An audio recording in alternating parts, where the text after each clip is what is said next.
ഇന്ന് കുറച്ച് വൈകിപ്പോയി. നമ്മുടെ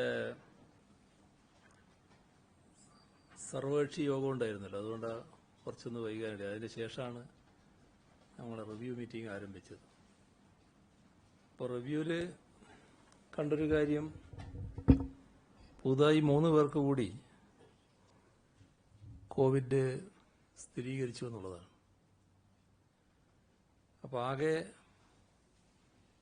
24 പേരായി ഇപ്പോൾ. അതിൽ ഡിസ്ചാർജ് ചെയ്തു പോയ 3 പേർ ഉൾപ്പെടെ എടുത്താൽ 27ആയി. രോഗം ഭേദമായവർ 3, ഇപ്പോൾ ചികിത്സയിലുള്ളവർ 24. ഇപ്പോൾ മലപ്പുറത്ത് 2 പേർക്കും കാസർഗോഡ് ഒരാൾക്കുമാണ് ഇന്ന് സ്ഥിരീകരിച്ചത്. നിരീക്ഷണത്തിലും 12,740 ആളുകളുണ്ട്.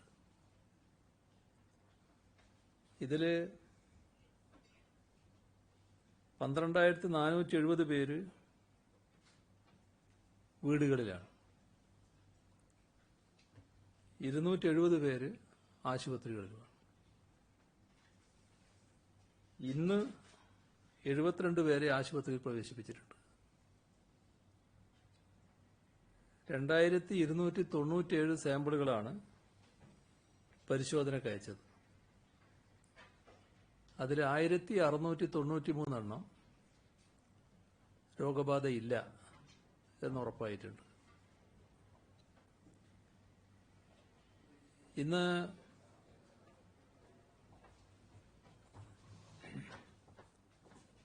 സർവകക്ഷി യോഗം ചേർന്നു.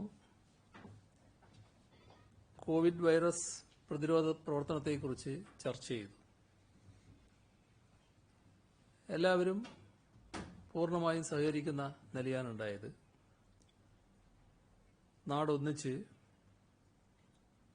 രോഗഭീഷണി നേരിടണമെന്നുള്ള വികാരം ഒരേ രീതിയിലാണ് എല്ലാവരും പ്രകടിപ്പിച്ചത്. അപ്പോൾ പ്രതിരോധ പ്രവർത്തനത്തിന്റെ പ്രാധാന്യം എല്ലാവരും തിരിച്ചറിഞ്ഞിട്ടുണ്ട് എന്നുള്ളത് തന്നെയാണ് ശുഭകരമായ കാര്യം.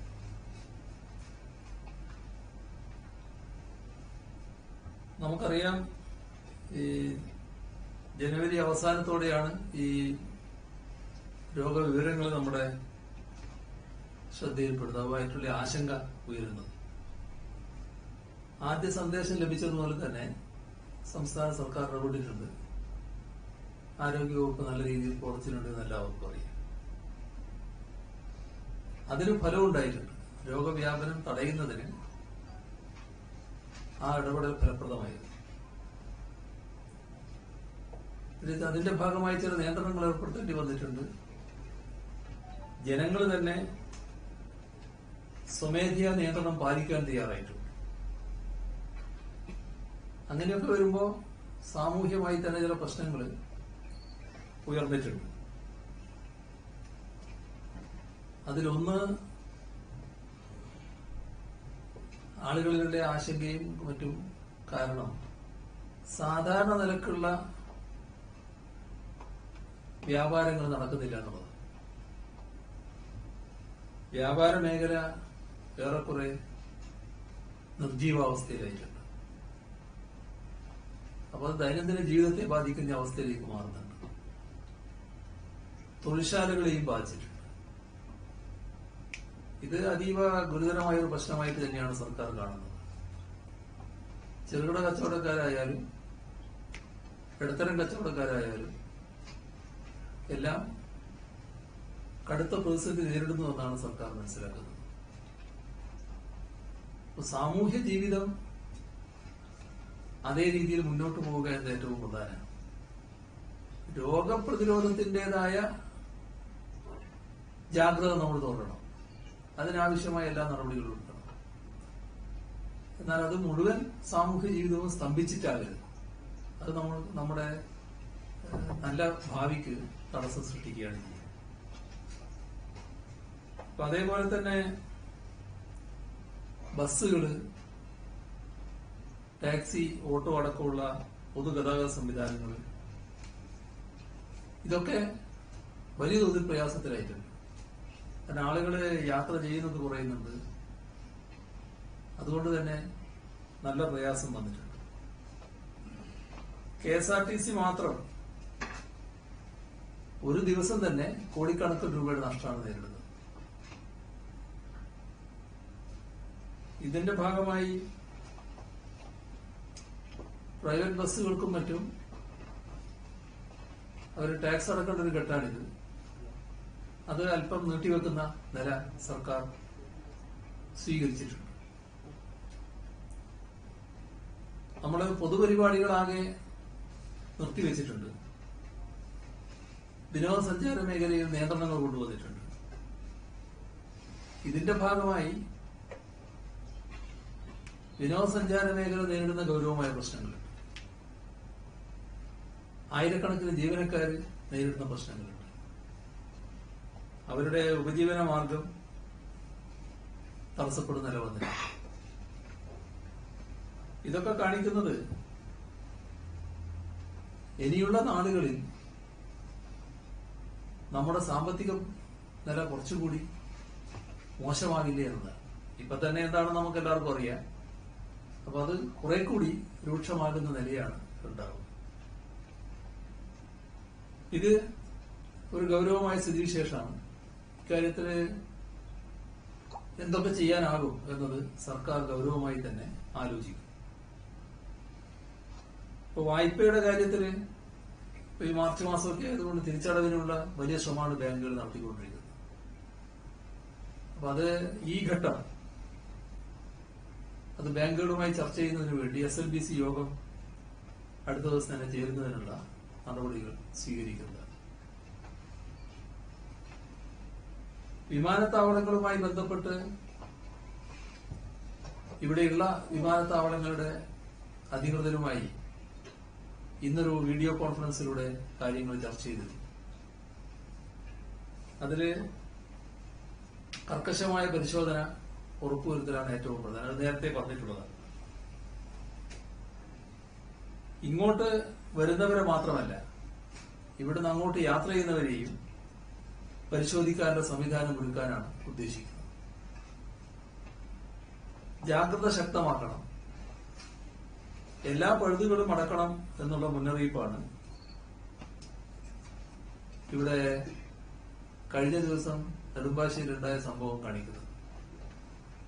കാരണം വൈറസ് ബാധിതനായ ഒരാളാണ് വിമാനത്തിൽ കയറാനിടയായി. അപ്പൊ അത്തരം കാര്യങ്ങളിൽ ഗൗരവമായ ജാഗ്രത പാലിച്ചു പോകണം, മുൻകരുതൽ സ്വീകരിച്ചു പോകണം. അത് പാലിക്കാൻ എല്ലാവരും തയ്യാറാവുകയും വേണം. വിമാനത്താവളങ്ങളിൽ ആഭ്യന്തര യാത്രക്കാരെയും പരിശോധനയ്ക്ക് വിധേയമാക്കാനാണ് ഉദ്ദേശിക്കുന്നത്. വിദേശത്തേക്ക് പോകുന്നവരെ സ്ക്രീൻ ചെയ്യാനുള്ള സംവിധാനം. വിദേശത്ത് നിന്ന് വരുന്നവർക്ക് കസ്റ്റംസും ഇമിഗ്രേഷനും എല്ലാം കഴിഞ്ഞ് ഇപ്പോഴത്തെ ഈ പരിശോധനയെല്ലാം കൂടി ആകുമ്പോൾ കുറെ സമയം നഷ്ടാകുന്നുള്ളതൊരു അസ്വസ്ഥതക്കിടയാണ്. അപ്പൊ അതെല്ലാം കണക്കിലെടുത്ത് എല്ലാ നടപടിക്രമങ്ങളും വേഗത്തിലാക്കാൻ, എന്നാൽ അതേസമയം സുരക്ഷയുടെ കാര്യത്തിൽ വിട്ടുവീഴ്ച ചെയ്യാനും പറ്റില്ല. അപ്പൊ അതിനുള്ള കൗണ്ടറുകളൊക്കെ വർദ്ധിപ്പിക്കാൻ അവരുമായി ചർച്ച ചെയ്ത് ധാരണയായിട്ടുണ്ട്. ഇപ്പൊ പരിശോധനയ്ക്ക് കൂടുതൽ കേന്ദ്രങ്ങൾ ഏർപ്പെടുത്തേണ്ടി വരും, കൂടുതൽ പരിശോധനാ സംഘം വേണ്ടി വരും. അതിനൊക്കെ ആവശ്യമായ സഹായം സംസ്ഥാന സർക്കാർ നൽകാമെന്ന് ഏറ്റിട്ടുണ്ട്. കൂടുതൽ എമിഗ്രേഷൻ കൗണ്ടറുകൾ തുറക്കേണ്ടതായിട്ട് വരും. കസ്റ്റംസ് പരിശോധനക്കും കൂടുതൽ സൗകര്യങ്ങൾ ഉണ്ടാകണം. വിമാനത്താവളത്തില് ഒരു തരത്തിലുള്ള തിക്കും തിരക്കും ഉണ്ടാകാതിരിക്കാൻ ശ്രദ്ധിക്കണം. ഒന്നിലധികം വിമാനങ്ങൾ ഒന്നിച്ചു വന്നാൽ പോലും തിരക്കില്ലാതെ ആളുകളെ പുറത്തേക്ക് കടത്തുന്ന രീതിയാണ് സ്വീകരിക്കുന്നത്. നിരീക്ഷണത്തിൽ കഴിയേണ്ടവരെ അപ്പൊ തന്നെ അവിടുന്ന് മാറ്റേണ്ടതായിട്ടുണ്ട്. രോഗലക്ഷണങ്ങൾ ഉള്ളവരാണെങ്കിൽ നേരിട്ട് ആശുപത്രിയിലേക്ക് എത്തിക്കും ആംബുലൻസ്. മറ്റുള്ളവര്, നിരീക്ഷണത്തിലുള്ളവര് വീടുകളിലാണ് ഐസൊലേഷനിൽ കഴിയേണ്ടത്. അപ്പൊ അതിനും പ്രത്യേക വാഹനം ഏർപ്പാട് ചെയ്യും. വാഹനം ഏർപ്പാട് ചെയ്ത് വിമാനത്താവളത്തിൽ നേരിട്ട് അവർ ഇഷ്ടം പോലെ വാഹനങ്ങൾ കയറി പോകുന്നത് നിരീക്ഷണത്തിലായതുകൊണ്ട് ഗുണം ചെയ്യില്ല. അപ്പോൾ വാഹനം ഒരു റൂട്ട് വഴി പോയാൽ ഒരു സ്ഥലത്ത് ഇറങ്ങേണ്ടവർക്ക് അവിടെ ഇറങ്ങി പിന്നെ അപ്പുറത്തേക്ക് പോകാം. ആ തരത്തിൽ പോലീസ് ക്രമീകരിക്കണം എന്ന് കണ്ടിട്ടുണ്ട്. അവരെ വീടുകളിൽ എത്തിക്കുകയാണ്, പോലീസിന്റെ മേൽനോട്ടത്തിൽ ഇവരെ വീടുകളിൽ എത്തിക്കുന്ന നിലയാണ് സ്വീകരിക്കുക. വീടുകളിലെ ഐസൊലേഷനിൽ പോകാൻ നിർദ്ദേശിക്കപ്പെട്ടവരുടെ വിവരങ്ങൾ ആരോഗ്യവകുപ്പിന്റെ സ്റ്റേറ്റ് സെല്ലിലേക്ക് കൃത്യമായിട്ട് അറിയിക്കുന്ന നില സ്വീകരിക്കണമെന്ന് കണ്ടിട്ടുണ്ട്. ഇപ്പൊ വിമാനത്താവളങ്ങളിലെ തിരക്കൊഴിവാക്കൽ വളരെ പ്രധാനമാണ്. തിരക്കെങ്ങനെയാണ് വരുന്നത്? ഒരു യാത്ര ചെയ്യുന്നവരുടെ കൂടെ കുറെ ആളുകൾ അവരെ യാത്രയാക്കാൻ വേണ്ടി വരുന്നതാണ്. അവരെല്ലാം കൂടി ആകുമ്പോൾ വലിയ ആൾക്കൂട്ടായി. ഇങ്ങോട്ട് വരുന്നവരെ സ്വീകരിക്കാൻ വേണ്ടി കുടുംബാംഗങ്ങളും സുഹൃത്തുക്കളും ബന്ധുക്കളും ഒക്കെ ആയിട്ട് കുറെ ആൾക്കാർ വരും. അപ്പൊ അതും വലിയ ആൾക്കൂട്ടമായി മാറും. അപ്പൊ ഇത് സ്വയം ആളുകൾ നിയന്ത്രിക്കണം. ഈ സാഹചര്യം മനസ്സിലാക്കി അത്തരത്തിൽ കൂടുതൽ ആളുകൾ വരാതിരിക്കണം. വിമാനത്താവള പരിസരം വലിയ തോതിൽ ആളുകൾ ഇല്ലാതിരിക്കാൻ ശ്രദ്ധിക്കണം. അതോടൊപ്പം വീടുകളിൽ നിരീക്ഷണത്തിന് വിധേയരാകുന്നവര് വിമാനത്താവളത്തിൽ നിന്ന് തന്നെ അവർക്ക് വ്യക്തമായ നിർദ്ദേശങ്ങൾ നൽകാനുള്ള സംവിധാനം എടുക്കുന്നുണ്ട്. എന്തൊക്കെയാണ് അവർ ചെയ്യേണ്ടത്, എന്തൊക്കെ പാലിച്ചിരിക്കണം, ആ കാര്യങ്ങൾ കൃത്യമായി അറിയിക്കാനുള്ള നടപടികൾ എടുക്കുന്നുണ്ട്. കൂടുതൽ ആംബുലൻസ് വിമാനത്താവളങ്ങളിൽ ഒരുക്കാൻ ഉദ്ദേശിക്കുന്നുണ്ട്. അതില് ഇപ്പം സർക്കാർ ഒരുക്കുന്ന ആംബുലൻസുകളുണ്ട്. അതിനു പുറമെ IMAയും ആവശ്യമായ സഹായം ചെയ്യാമെന്ന് പറഞ്ഞിട്ടുണ്ട്. ഇവിടെ ആൾക്കൂട്ടങ്ങൾ ഒഴിവാക്കുക എന്നത് ഏറ്റവും പ്രധാനമാണ്. ഇത് എല്ലാ രീതിയിലും പാലിക്കപ്പെടേണ്ട ഒരു നിബന്ധനയാണ്. ഏതെങ്കിലും ഒരാള് വിമാനത്താവളത്തിൽ വരുമ്പോൾ ഈ നിർദ്ദേശങ്ങളൊക്കെ ലംഘിച്ച് ആൾക്കൂട്ടം ഉണ്ടാകുന്നത് അത് സാധാരണ നിലക്ക് നല്ലൊരു കാര്യമല്ല. യഥാർത്ഥത്തിൽ ഈ നേരത്തെയുള്ള തീരുമാനങ്ങളോടൊരു വെല്ലുവിളിയായിട്ടാണ് അത് മാറുക.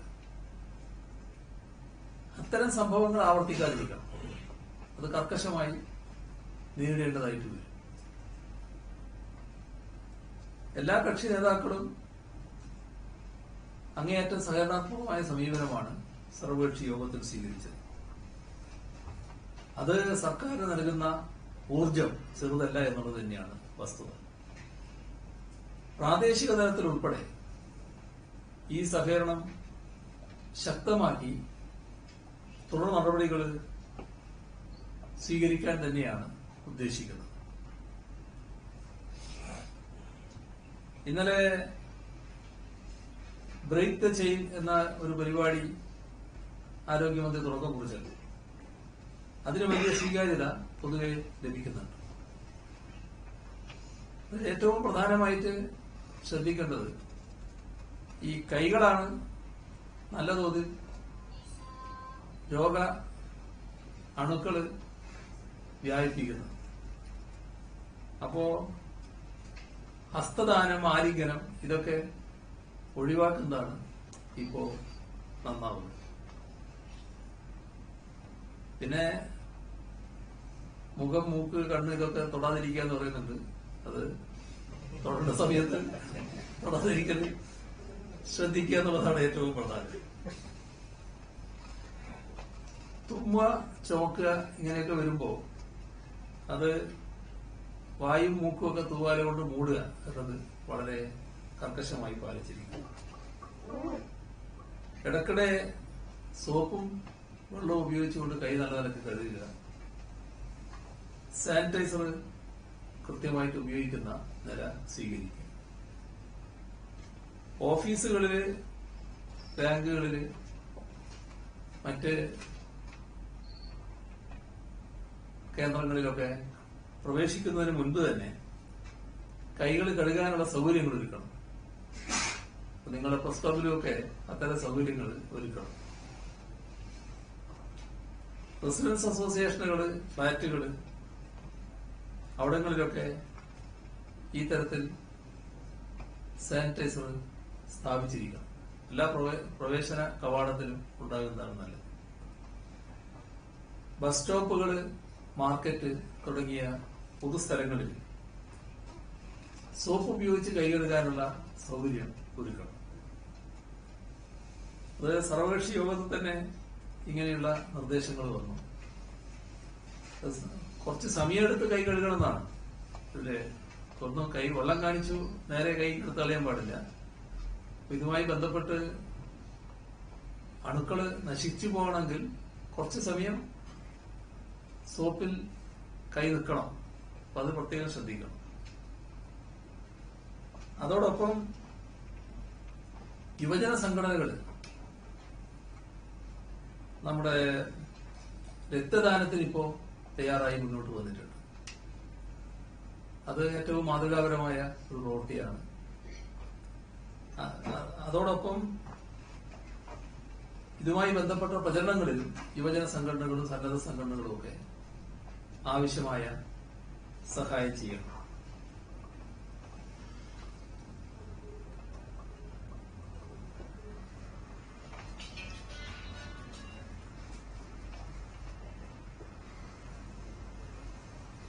ഈ ഘട്ടത്തില് ആരോഗ്യരംഗത്ത് പ്രവർത്തിക്കാനുള്ള പ്രവർത്തകരുടെ ആവശ്യം വളരെ പ്രധാനമാണ്. ആ പ്രവർത്തകർ ലഭിക്കുക എന്ന് പറയുമ്പോൾ പരിചയമുള്ളവരെ ലഭിച്ചാൽ ഏറ്റവും നല്ലതാണ്. ആരോഗ്യവകുപ്പ് ആരോഗ്യരംഗത്തുള്ള ആളുകളെ അതിനുവേണ്ടി റിക്രൂട്ട് ചെയ്യുന്നുണ്ട്.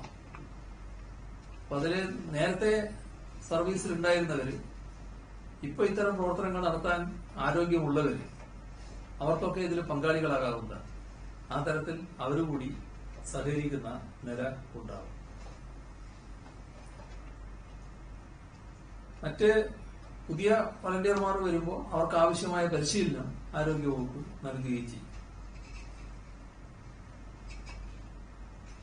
136 രാജ്യങ്ങളിലായിരുന്നു നേരത്തെ ഈ രോഗമുണ്ടായിരുന്നു. ഇപ്പോൾ 146 രാജ്യങ്ങളിലായി എന്നാണ് പറയുന്നത്. ഇതൊക്കെ ജാഗ്രത വലിയ തോതിൽ വർദ്ധിക്കേണ്ടതുണ്ട് എന്ന് തന്നെയാണ് കാണിക്കുന്നത്.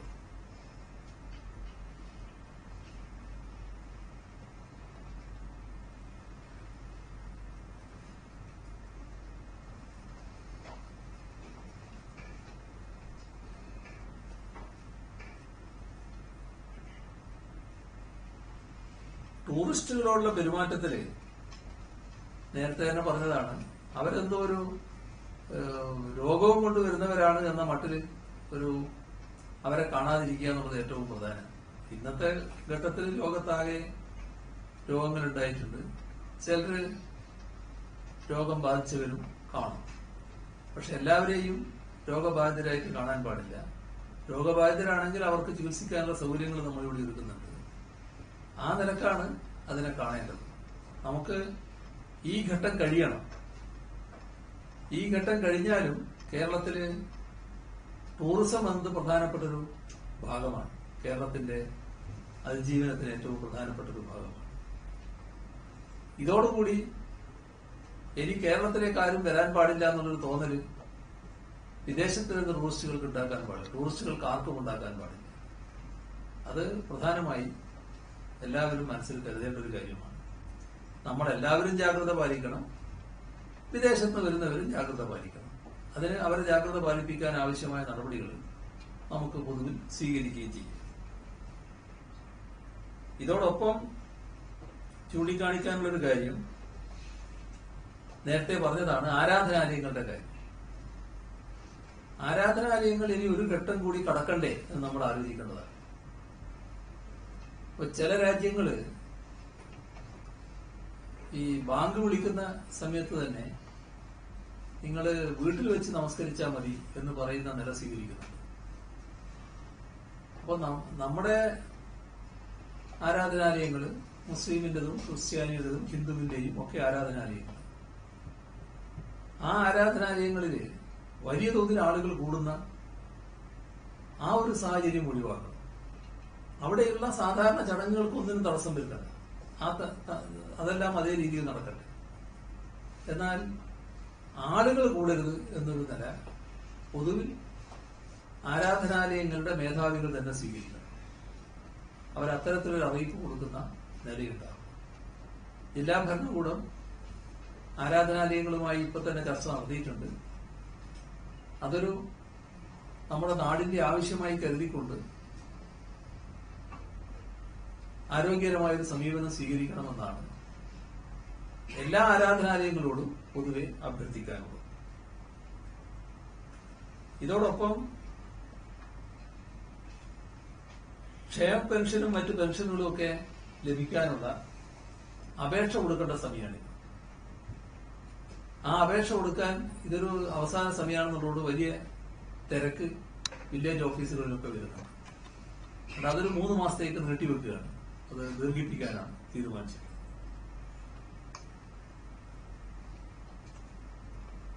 മെഡിക്കൽ വേസ്റ്റ് സംസ്കരിക്കൽ ഒരു പ്രധാന പ്രശ്നമാണ്. ഇത് ചിലയിടങ്ങളിൽ നേരത്തെ തന്നെ സ്ഥലം കണ്ടിരുന്നു.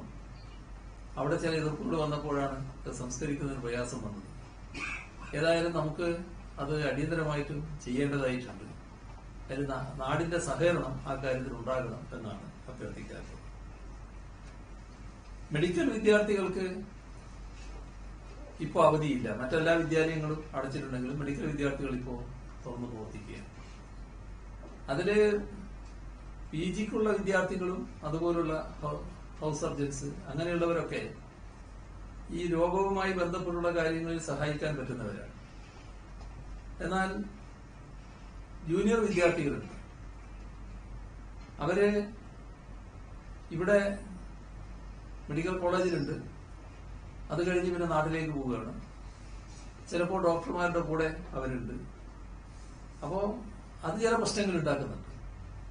അപ്പൊ ആ ഒരു സാഹചര്യത്തിൽ അവർക്ക് അവധി കൊടുക്കാം എന്നാണ് കാണുന്നത്. ഈ ഘട്ടത്തിൽ കുറച്ചു നാളത്തേക്ക് അവധി അവർക്ക് ഉണ്ടാകുന്നതായിരിക്കും എന്നാണ്. വേറൊരു പ്രശ്നം ഇപ്പോ അതെ അതെ അതെ അവർക്ക് ഈ ചികിത്സക്ക് സഹായിക്കേണ്ടവരാണ്. ചികിത്സക്ക് സഹായിക്കേണ്ടവരായതുകൊണ്ട് അവരുണ്ടാവണം. ജൂനിയർ വിദ്യാർത്ഥികൾക്ക് മാത്രമാണ് ഇത് വാദം. ചികിത്സക്ക് സഹായിക്കാൻ പറ്റുന്നവരെ അതിന് നിലനിർത്തുന്നതാണ് നന്നാവുക. പിന്നീട് പ്രശ്നം വരുന്നത് ഇതര സംസ്ഥാനങ്ങളിലുള്ള അവിടങ്ങളിൽ പഠിക്കുന്ന വിദ്യാർത്ഥികൾ, നമ്മുടെ കേരളീയരായ വിദ്യാർത്ഥികൾ, അവിടെ ചില സ്ഥാപനങ്ങൾ അടച്ചു. തിരിച്ചു വരാനുള്ള യാത്രാ സൗകര്യത്തിന്റെ പ്രശ്നം വരുന്നുണ്ട്. അപ്പൊ യാത്രാ സൗകര്യം വർദ്ധിപ്പിക്കുന്നതിന് വേണ്ടി കേന്ദ്ര ഗവൺമെന്റുമായി ബന്ധപ്പെടാൻ തീരുമാനിച്ചിട്ടുണ്ട്. നമ്മുടെ സംസ്ഥാനത്ത് ഇപ്പൊ പ്രവർത്തിക്കാത്ത ആശുപത്രികളുടെ പൂർണ്ണമായൊരു ലിസ്റ്റ് തയ്യാറാക്കാൻ തീരുമാനിച്ചിട്ടുണ്ട്. ജോലിയില്ലാത്തതുകൊണ്ട് ചില കേന്ദ്രങ്ങളിൽ ആയിരക്കണക്കിൽ അതിഥി തൊഴിലാളികൾ ചില കവലകളിൽ ഇങ്ങനെ ഇരിക്കുന്നത് പ്രശ്നം വരുന്നുണ്ട്. അതിന്റെ ഒരു സാമൂഹ്യ പ്രശ്നമാണ്. അപ്പൊ അത് സൗഹാർദ്ദപരമായി അവരോട് പറഞ്ഞ് അവരുടെ ക്യാമ്പിൽ തന്നെ കഴിയുന്ന അവസ്ഥ എടുക്കണം. എല്ലാവരും കൂട്ടം കൂടി ഈ പറയുന്ന കവലകളിലൊക്കെ കൂടി നിൽക്കുന്നത് ശരിയല്ല. അതിന് ജില്ലാ ഭരണകൂടം നടപടിയെടുക്കണം എന്ന് നിർദ്ദേശിച്ചിട്ടുണ്ട്. വിവാഹത്തിൽ പങ്കെടുക്കുന്നവരുടെ പ്രശ്നം നേരത്തെ പറഞ്ഞതാണ്. ഇന്നലെ ഒരു സ്ഥലത്തൊരു പ്രശ്നം ഉണ്ടായത്, ഒരു ഹോള് ബുക്ക് ചെയ്തു. അപ്പൊ ആയിരക്കണക്കിന് ആളാണ് അവിടത്തേക്ക് വന്നത്. അപ്പോ ഒരു 50 പേര് കയറിയാൽ മതി എന്ന് ഹോളിന്റെ ആൾക്കാർ പറഞ്ഞു. അത് പ്രശ്നമായി, വഴക്കായി. ഇതൊരു പ്രശ്നമായിട്ട് വരികയാണ്. അപ്പൊ ഒരു വിവാഹ സ്ഥലത്ത് 100-ലധികം ആളുകൾ പാടില്ല എന്നതാണ് പൊതുവിൽ കാണുന്നത്. അതോടൊപ്പം തന്നെ ഇപ്പൊ ധാരാളം ഉത്സവങ്ങൾ നടക്കുന്ന സമയമാണ്. പിന്നെ പൊങ്കാലകളും ഒക്കെ ധാരാളം നടക്കുന്നുണ്ട്. മറ്റു ഉത്സവങ്ങളുമുണ്ട്.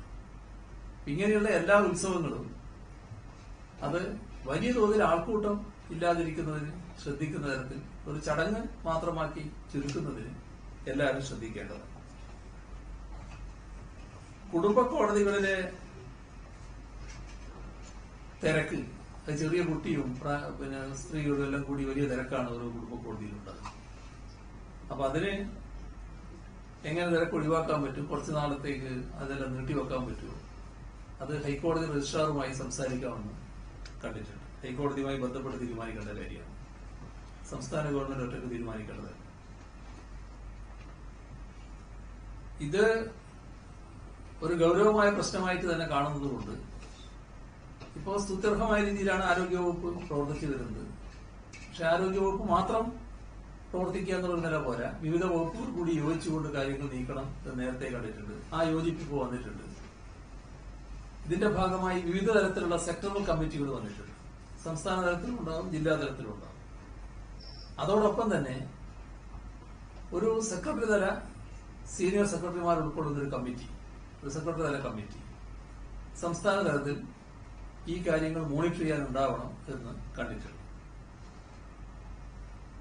അവര് വിവിധ രീതിയിൽ ജില്ലകളിലടക്കം ഇടപെടുന്ന നില സ്വീകരിക്കേണ്ടതായിട്ട് വരും.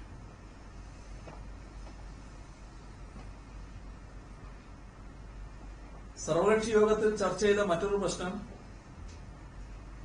സെൻസസ് പ്രവർത്തനങ്ങൾ സംബന്ധിച്ച്. അപ്പോൾ സെൻസസ് പ്രവർത്തനങ്ങൾ നടക്കേണ്ടത് അനിവാര്യമാണ് എന്ന് സർവകക്ഷി യോഗം പൊതുവിൽ വിലയിരുത്തി. ഇപ്പോൾ ദേശീയ ജനസംഖ്യാ രജിസ്റ്റർ NPR, അതുമായി ബന്ധപ്പെട്ട എല്ലാ പ്രവർത്തനങ്ങളും സംസ്ഥാന സർക്കാർ സ്റ്റേ ചെയ്തിട്ടുണ്ട്. ആ സാഹചര്യത്തിൽ സെൻസസിന്റെ പ്രവർത്തനവുമായി മുന്നോട്ട് പോകാനാണ് യോഗത്തിൽ ധാരണയായത്. സെൻസസ് സംബന്ധിച്ച് ഒരു തരത്തിലുള്ള ആശങ്കയും ആവശ്യമില്ല. NPR-ൽ നിന്നാണ്, ഈ ദേശീയ ജനസംഖ്യാ രജിസ്റ്ററിൽ നിന്നാണ് ദേശീയ പൗരത്വ രജിസ്റ്റർ NRC ഉണ്ടാകാൻ പോകുന്നത്. NRCക്ക് വേണ്ടി പ്രത്യേക നോട്ടിഫിക്കേഷൻ ഒന്നും ഉണ്ടാവില്ല. അപ്പൊ NPR പുതുക്കുന്നതുമായി ബന്ധപ്പെട്ട ഒരു പ്രവർത്തനവും അതിന്റെ എന്യൂമറേഷൻ പ്രവർത്തനം സംസ്ഥാനത്ത് നടക്കില്ല. അത് 2019 ഡിസംബറിൽ തന്നെ ആ പ്രവർത്തനങ്ങൾ ആകെ സ്റ്റേ ചെയ്തുകൊണ്ട് സർക്കാർ ഉത്തരവ് വന്നു കഴിഞ്ഞതാണ്. ഇത് കേന്ദ്ര ഗവൺമെന്റിനെ അറിയിച്ചിട്ടുമുണ്ട്. അപ്പൊ NPR-ന്റെ പ്രവർത്തനം ഇവിടെ ഒരു കാരണവശാലും നടക്കില്ല. സെൻസസിലൂടെ ശേഖരിക്കുന്ന വിവരങ്ങൾ രാജ്യത്തിന്റെ ആസൂത്രണത്തിനും വളർച്ചയ്ക്കും വളരെ വിലപ്പെട്ടതാണ്. 2 ഘട്ടമായാണ് സെൻസസ് നടത്തുക. ആദ്യഘട്ടത്തിൽ വീടുകളുടെ പട്ടിക തയ്യാറാക്കൽ, വീടുകൾ സംബന്ധിച്ച വിവരം ശേഖരിക്കൽ. അത് മെയ് 1 മുതൽ 30 വരെയുള്ള ദിവസങ്ങളിൽ നടക്കും. 2ാം ഘട്ടം ജനസംഖ്യാ കണക്കെടുപ്പാണ്. അത് 2021 ഫെബ്രുവരി 9 മുതൽ 28 വരെയാണ്. സെൻസസ് സംബന്ധിച്ച ചോദ്യാവലിയിൽ 31 ചോദ്യങ്ങളാണുള്ളത്. 2011 ചോദ്യങ്ങളുമായി ഇതിന് കാര്യമായ വ്യത്യാസമില്ല. കേന്ദ്ര സർക്കാർ ഗസറ്റിൽ പ്രസിദ്ധപ്പെടുത്തിയ 31 ചോദ്യങ്ങൾ മാത്രമേ ചോദിക്കുകയുള്ളൂ. ഇന്ന് രാജ്യത്ത് നിലവിലുള്ള സാഹചര്യമാണ് ഈ സെൻസസിനെ കുറിച്ച് ആശങ്ക ഉയർത്തുന്നത്. അതിലേതെങ്കിലും തരത്തിലുള്ള അസ്വാഭാവികതയില്ല. അപ്പൊ ഈ ആശങ്ക അകറ്റാനുള്ള തീരുമാനമാണ് സംസ്ഥാന സർക്കാർ നേരത്തെ തന്നെ എടുത്തിട്ടുള്ളത്. അതുകൊണ്ട് സെൻസസുമായി എല്ലാവരും സഹകരിക്കുക എന്നത് പ്രധാനമാണ്. ഇന്ന് പൊതുവിൽ ഒരു സമവായം ആ കാര്യത്തിൽ ഉണ്ടായിട്ടുണ്ട്. നാടിന്റെ ആകെ സഹകരണം ആ കാര്യത്തിൽ ഉണ്ടാകണമെന്ന അഭ്യർത്ഥന കൂടിയാണ് ഇപ്പോൾ വെക്കാൻ. ഇത്രയാണ് പൊതുവിൽ പറയാൻ.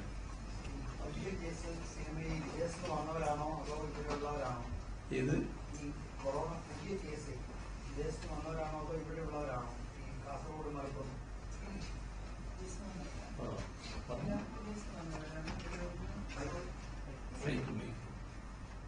റിപ്പോർട്ട് ചെയ്തിട്ടുള്ള എല്ലാ കേസും വിദേശത്ത് വന്നവരാണ്. അതില് ഒന്ന് കാസർഗോഡിലെ ദുബായ് ആണ്, മറ്റേത് സൗദി അറേബ്യ. ഒരു കേസേ ഉള്ളൂ, അത് ദുബായ് ബേസ്ഡാണ്. പിന്നെ മറ്റത് ഈ സൗദി അറേബ്യ എന്ന് വന്നതാണ് മറ്റൊരു പോസിറ്റീവ് കേസ്, മലപ്പുറം ജില്ലയിൽ. ഇപ്പം വരുമ്പോ നമ്മൾ സ്ക്രീൻ ചെയ്ത് ഐസൊലേഷനിൽ ഹോം ക്വാറന്റൈനിൽ പറഞ്ഞയച്ചവരാണ്. അത്ര വിശദീകരിച്ചിട്ടില്ല. സൗദിയിൽ നിന്ന് വന്നതാണെന്ന് മാത്രമേ ഉള്ളൂ. അതെ, ഈ 3 കേസും ഇപ്പൊ വിദേശത്ത് നിന്ന് വരുന്നവരെ നമ്മൾ സ്ക്രീൻ ചെയ്ത് ഹോം ക്വാറന്റൈനിൽ പറഞ്ഞയച്ച കേസുകളാണ്. ഒന്ന് സൗദിയിൽ നിന്നാണ്, മറ്റതും കൂടി ദുബായിൽ നിന്നാണെന്ന് എൻ്റെ ഒരു ഇത്. ഏതായാലും അവിടുന്ന് വന്നവരാ, ആ ബേസിൽ നിന്ന് വന്നവരാണ്.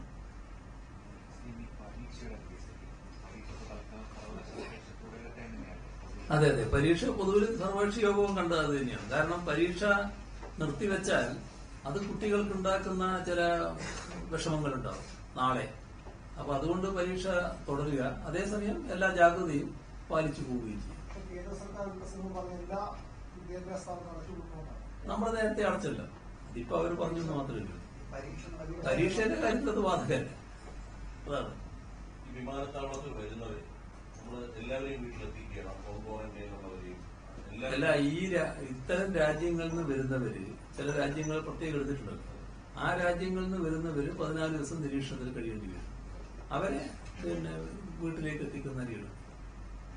വിമാനത്താവളങ്ങളിൽ എസ്പിമാർ നേതൃത്വത്തിലുള്ള പോലീസ് സംഘമുണ്ട് പരിശോധനയ്ക്ക്. ഇന്നലെ നെടുമ്പാശ്ശേരി ഇത്രയും ആള് കൂടുമ്പോൾ പോലീസൊന്നും അറിയാതെ പോലെ എന്താണ് സംഭവിച്ചത്? അവിടെ ആ പോലീസ് അതിന്റെ കാര്യത്തിൽ ഇടപെടാനുള്ളവരല്ല. വിമാനത്താവളത്തിൽ ഇടപെടുന്നത് വിമാനത്താവളത്തിന്റെ അധികൃതരാണല്ലോ, അതിന് CISF ആണല്ലോ. അല്ല, പുറത്ത് തന്നെ അതിന്റെ കാര്യങ്ങൾ, പരിസരം അവരല്ലേ, പരിസരമാകെ അവരുടെ കയ്യിലല്ലേ. ഏതായാലും പിന്നെ CISFന്റെ മേധാവിയാണ് ഇന്ന് ആ ചോദ്യത്തിന് ഉത്തരം പറഞ്ഞത്. അവിടെ നിൽക്കുന്ന പോലീസ് SP എല്ലാം ഉത്തരം പറഞ്ഞു, ചോദിച്ചു എന്തുകൊണ്ട് അങ്ങനെ സംഭവിച്ചു. അപ്പൊ അവര് നടപടികൾ എടുക്കുന്നുണ്ട്, മറ്റു കാര്യങ്ങളൊക്കെ പറയുന്നുണ്ട്. അപ്പൊ അതെല്ലാം നടപടിയെടുക്കലല്ല, ഇനി അത് ഇങ്ങനെ സംഭവിക്കാതിരിക്കുകയായിരുന്നു വേണ്ടത് എന്ന് അവരോട് പറഞ്ഞിട്ടുണ്ട്. നടന്നു കഴിഞ്ഞല്ലോ, അതാണ് ഉണ്ടായത്.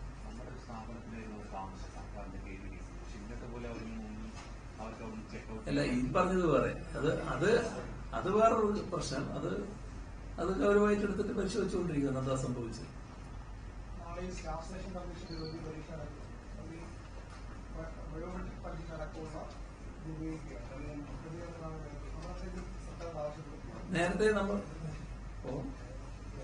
നേരത്തെ നമ്മുടെ ശ്രദ്ധയിലുണ്ടായിരുന്നു, നമ്മൾ ഇടപെട്ടിരുന്നു. ഇപ്പൊ CS പറയുന്നത് ബയോമെട്രിക് വേണ്ട, പഞ്ചിങ് വേണ്ടാന്ന് വെച്ചിട്ടുണ്ടെന്നാണ്. അത് നമ്മൾ ആവശ്യപ്പെട്ടതായിരുന്നു നേരത്തെ.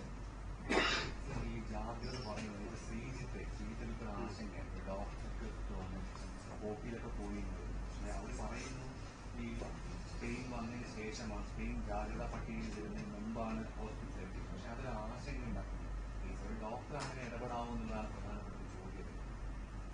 എന്ത് ചെയ്യാൻ,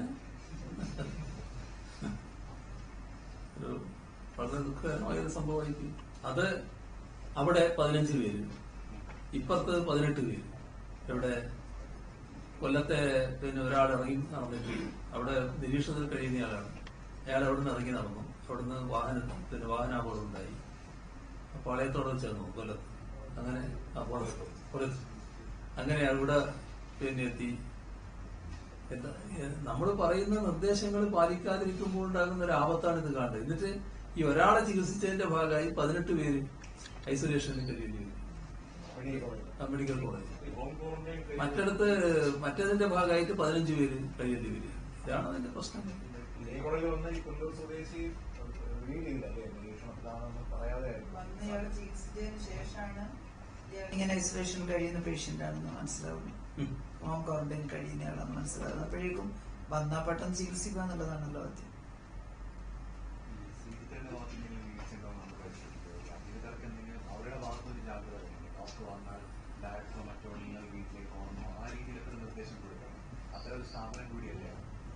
അല്ല, ആ തരത്തിൽ അവര് ആലോചിച്ചില്ല എന്നാണ് തോന്നുന്നത്. ഇത് ഒരു സാധാരണ ഒരാള് പിന്നെ പോയിട്ട് വന്നു, മറ്റു പ്രശ്നങ്ങളൊന്നും ഇല്ല എന്നുള്ളത് മട്ടിലേക്ക് അവര് സ്വീകരിച്ചിട്ടുണ്ടായിരുന്നു.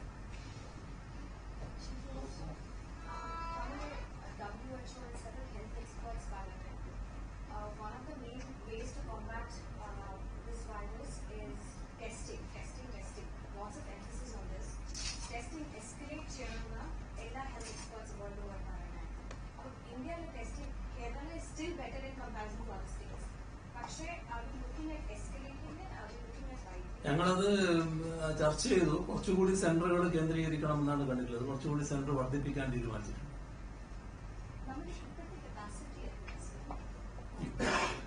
ഇപ്പം പിന്നെ 4 എണ്ണല്ലേ. തൃശ്ശൂർ മെഡിക്കൽ കോളേജ് കൂടി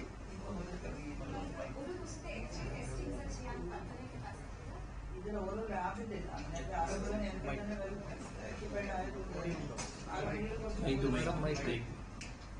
ആലപ്പുഴയിൽ നമുക്ക് കുറച്ച് കൂടുതൽ സാമ്പിളുകൾ ടെസ്റ്റ് ചെയ്യാൻ കഴിയുന്നുണ്ട്. നേരത്തെ തന്നെ വെൽ എക്യുപ്ഡ് ട്രെയിൻഡ് ആയിട്ടുള്ള ഒരുപാട് ആളുകളുണ്ട്.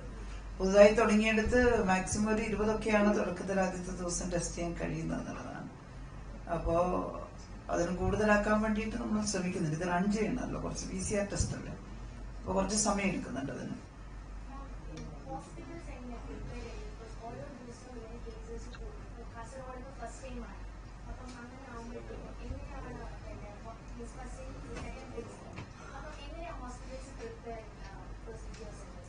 ഇതിൽ നമ്മൾ നേരത്തെ തന്നെ പറഞ്ഞിട്ടുണ്ട്, നമ്മുടെ സ്റ്റാൻഡേർഡ് ഓപ്പറേറ്റിംഗ് പ്രൊസീഡിങ്സ് ഉണ്ട്, അതിന്റെ നടപടിക്രമങ്ങളുണ്ട്. അതനുസരിച്ചിട്ട് പറഞ്ഞിട്ടുണ്ട്. നമ്മുടെ നേരത്തെ തന്നെ മനസ്സിൽ കണ്ടുകൊണ്ട് ഓരോ ജില്ലയിലും ഇത്ര ഐസൊലേഷൻ വാർഡുകൾ, അതുപോലെ തന്നെ അതിനാവശ്യമായിട്ടുള്ള മറ്റ് സംവിധാനങ്ങൾ, അത് വളരെ വിശദമായിട്ടുള്ള ഒരു കാര്യമാണ്. അത് നേരത്തെ തന്നെ പ്രിപ്പയർ ചെയ്ത് വെച്ചിട്ടുണ്ട്.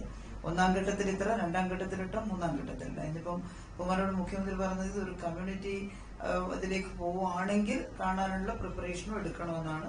അങ്ങനെ ഇപ്പൊ നമ്മൾ കണ്ടിട്ടുണ്ട്. നാളെ കാണട്ടെ നമ്മളല്ലേ. ബാക്കി എല്ലായിടത്തും നമ്മൾ ഇത്ര നിയന്ത്രണങ്ങൾ കൊണ്ടുവരുമ്പോഴേ നമ്മുടെ ഏറ്റവും വൃത്തിഹീനമായ സാഹചര്യം നടക്കുന്ന ബിസിനസ് ആണോളം യുഎസ് കോർപ്പറേഷൻ ആവുന്നത്. അപ്പൊ അവിടെ പുതുച്ചേരിയിൽ അത് ബാറുകൾ അടക്കുകയും ചെയ്തു. ഓ അത് ശരി. അപ്പൊ ആ ആശങ്ക നിങ്ങൾക്ക് വേണ്ട. ഇവിടെ അടക്കുകയല്ല, നല്ല ക്രമീകരണങ്ങൾ ഉണ്ടാകും. അതായത് ഈ തിക്കി തിരക്കി അവിടുന്ന് വാഗം നിലയുണ്ടാകരുത്. ഓരോ ആള് കൃത്യമായ അകലം പാലിച്ച് വാങ്ങുക എന്നുള്ളതാണ് വേണ്ടത്. അത് അതിന്റെ കൂടെ മറ്റു മാർഗങ്ങൾ എന്താണെന്ന് കൂടി ആലോചിക്കാം നമുക്ക്. ബാക്കി നമുക്ക് നാളെ കാണാം. അതല്ല ഞാൻ നേരത്തെ പറഞ്ഞു കഴിഞ്ഞില്ലേ, അതല്ല പറഞ്ഞു തരില്ല. അങ്ങനെ ഒരു നിർദ്ദേശമില്ല.